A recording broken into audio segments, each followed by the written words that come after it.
வணக்கம். நெல்லையில் வெட்டி படுகொலை செய்யப்பட்ட கவின் அவர்களின் உடலை வாங்குவதற்கு தற்பொழுது அவருடைய பெற்றோர் மற்றும் உறவினர்கள் சம்மதம் தெரிவித்திருக்கிறார்கள்.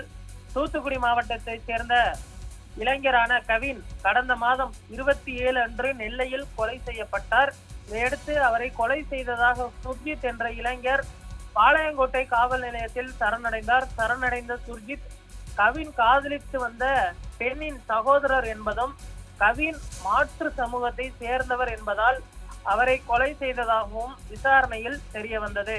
சுர்ஜித் கைது செய்யப்பட்ட நிலையில் அவரது பெற்றோரான சரவணன் மற்றும் கிருஷ்ணகுமாரி ஆகியோர் மீது எஃப்ஐஆர் பதிவு செய்யப்பட்டது. அவர்கள் இருவரும் சப் இன்ஸ்பெக்டராக பணியாற்றி வந்த நிலையில் இடைநீக்கம் செய்யப்பட்டனர். ஆனால் அவர்கள் இருவரையும் கைது செய்வதால் மட்டுமே கவினின் உடலை வாங்கி அடக்கம் செய்வோம் என உயிரிழந்த இளைஞரின் உறவினர்கள் போராட்டத்தில் ஈடுபட்டனர். மேலும் அரசு அறிவித்த நிவாரண நிதியும் கவின் பெற்றோர் வாங்க மறுத்துவிட்டனர்.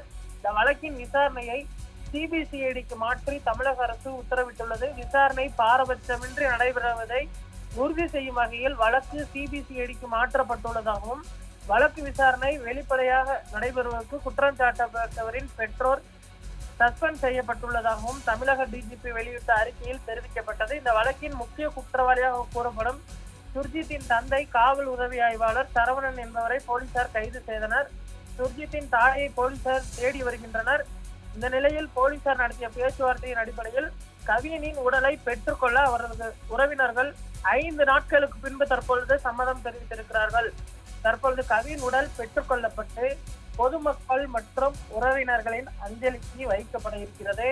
அதற்கு பின்பு முக்கிய தலைவர்களும் அஞ்சலி செலுத்துவார்கள். அதற்கு பின்பு அவரது உடல் நல்லடக்கம் செய்யப்பட இருப்பதும் குறிப்பிடத்தக்கது. கவின் அவர்களுடைய இந்த ஆணவ கொலை பிரச்சனையானது கடந்த 5 நாட்களாக தற்பொழுது தீவிரமடைந்து வரக்கூடிய சூழலில் தற்பொழுது சுமூக பிரச்சனையை எட்டியிருக்கிறது என்றுதான் சொல்ல வேண்டும். நேற்று கனிமொழி எம்பி அவர்கள் சந்தித்து ஆறுதல் தெரிவித்திருந்த நிலையில் தற்பொழுது தமிழக அரசின் சார்பில் நடத்தப்பட்ட பேச்சுவார்த்தை சுமூக உடன்பாடு எட்டியிருப்பதும் குறிப்பிடத்தக்கது. விரைவில் கவின் அவர்களுடைய பிரச்சனை முழு விசாரணைக்கு பின்பு முடிவுக்கு வரும் என எதிர்பார்க்கப்படுகிறது. சுர்ஜித் அவர்களிடம் காவல் விசாரணை எடுத்து விசாரிப்பதற்கும் போலீசார் திட்டமிட்டிருக்கிறார்கள்.